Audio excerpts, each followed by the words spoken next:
अस्सलाम वालेकुम। आप देख रहे हैं एक बात और मैं हूं मिसबा सईद और आप सबको अपने डिजिटल प्लेटफॉर्म पे खुशामदीद कहती हूँ। इंतखाबात में बहुत कम वक्त बाकी है और गिनती के ही चंद दिन बाकी हैं।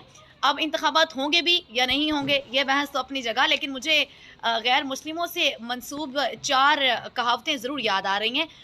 कार्ल मार्क्स ने कहा था कि हर 5 साल के बाद मजलूम कौमों को ये इख्तियार दिया जाता है कि वो ज़ालिमों के टोले में से किसी एक टोले का इंतखाब करें और फिर वो 5 साल तक उनका इस्तेसाल करते हैं। इसी तरह मार्क ट्वेन ने कहा था कि अगर वोटिंग से वाकई कोई फ़र्क पड़ता तो वो हमें वोट ना डालने देते। इसी तरह रॉल्फ नीडर ने कहा था कि अगर 2 बुराइयों में से आप कम बुराई का इंतखाब करते हैं तो इसका मतलब ये है कि आप बुराई को ही चुन रहे हैं। इसलिए वोटिंग का जो वोट का इस्तेमाल है वो तो सोच समझ कर करें। और अब हम ये देख रहे हैं कि इंतखाबात से कबल जो है वो हर सियासी जमात अपना मंशूर दे रही है।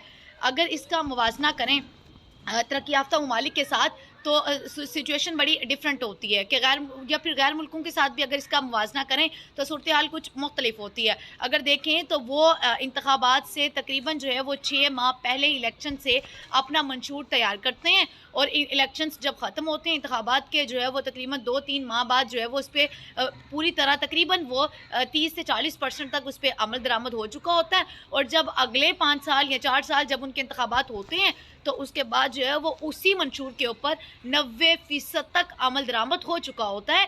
वो रीज़न ये होती है ताकि वो अगले 5 साल के बाद जो है वो कोई मुंह लेके आवाम के पास जाएं ताकि वोट मांग सकें। और मजाक और हंसी की बात यह है कि यहाँ पे तो सूरत हाल टोटली मुख्तलिफ है। इंतखाबी कैंपेन शुरू हो जाती है और उसके तकरीबन जब इलेक्शंस में एक हफ्ता बाकी नहीं रहता तो उसके ऊपर वो पुराना मंशूर निकाला जाता है, उसको टाकी शाकी मार के साफ़ किया जाता है और फिर उसमें अब अमेंडमेंट इतने जो मंशूर तैयार करने वाले हैं माशाल्लाह से वो इतने ज़हीन और फ़तीन हैं कि उसमें वो अमेंडमेंट भी नहीं करते कि चलें ये पिछली दफ़ा भी यही था, उससे पिछली दफ़ा भी यही था, वही चूरन वही बेच बेच के अब आवाम जो है वो इससे उकताहट का शिकार हो गई है। थोड़ा सा कुछ मुख्तलिफ ले आए। 1970 से लेकर अब तक की अगर बात करें तो जब से पीपल्स पार्टी बनी है तब से भुट्टो साहब ने जो मंशूर दिया था उसमें रोटी, कपड़ा और मकान शामिल था। अब वो रोटी सिंध की जो हालत ज़ार है उन बेचारों को ना तो रोटी मिली, ना कपड़ा मिला और ना मकान मिला। और अब बिलावल साहब जो हैं वो यही रोटी, कपड़ा और मकान का वादा नारा दावा जो है वो यहाँ पे पंजाब में भी दे रहे हैं, वही चीज़ें वही सेल कर रहे हैं। अच्छा वो तो अब बिक नहीं रहा। अगर इसी तरह PMLN की बात करें तो उनके मंशूर में भी हमेशा की तरह जो है वो ये चीज़ शामिल है, जो कर्ज़ उतारो मुल्क संवारो से शुरू हुआ था और फिर कर्ज़ लो और ख़ुद को संवारो पे ख़त्म हो गया, या फिर कर्ज़ लो और सिर्फ अपने आप को ही संवारो, मुल्क को संवारने की तो बात ही ख़त्म हो गई। तो उसके बाद जो हमेशा की तरह बिजली मुफ्त फराहम की जाएगी, लोड शेडिंग का खात्मा होगा, तलीमी इदारों जो है वो तलीमी इदारे हर छोटे बड़े कस्बे में आपको मैसर होंगे और उसके अलावा जो है वो मोटरवेज़ होंगी, ऑरेंज लाइन ट्रेन्स का जो है जाल बिछ जाएगा।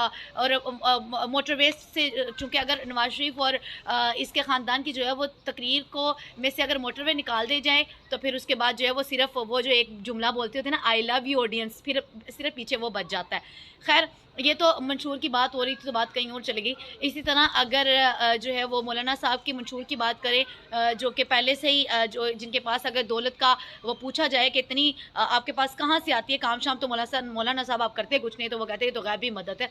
वो मेरे ख्याल में वो गैबी मदद जो है वो उनके मंशूर में भी शामिल है।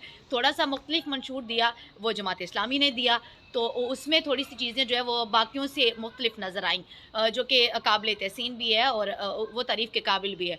PTI की जमात जो कि ऑलरेडी जमात तो है ही नहीं, खैर वो तो ख़त्म कर दी गई, तो उन्होंने इस दफ़ा जो है वो इस्लाहात की कि हो गया तो असम्बली की मुद्दत जो है वो 4 साल तक लेके आएंगे। बाकी तो खैर सारी जमातों का घसा फिटा मंशूर और वही चीज़ें वही वो सारे। अब चूँकि वोट तो लेना है ना आवाम से, तो वो मंशूर तो कोई ना कोई आप बताएंगे और वो मंशूर अभी देखें, यकीन करें जितने अच्छा ये मंशूर बता रहे हैं ना, जितनी ये चीज़ें और जितनी ये लालच हम लोगों को या आवाम को दे रहे हैं, अगर इसके ऊपर ये 5% भी अमल करने ना तो आज मीडियोकर जो है ना वो मीडियोकर जो मिडिल क्लास तबका ना वो थोड़ा सा वो ऊपर आ जाए, जो गरीब आना वो मिडिल क्लास में आ जाए। लेकिन मसला ये है कि मंशूर सब ने दिया लेकिन कारकर्दगी सिफर, कारकर्दगी ज़ीरो। और अब आवाम 8 फरवरी को अपना फैसला खुद करेगी कि वोट वो किसे कास्ट करेगी। इसलिए वोट का सही इस्तेमाल आपके बच्चों के मुस्तकबिल के लिए सबसे बेहतर है, याद रखें।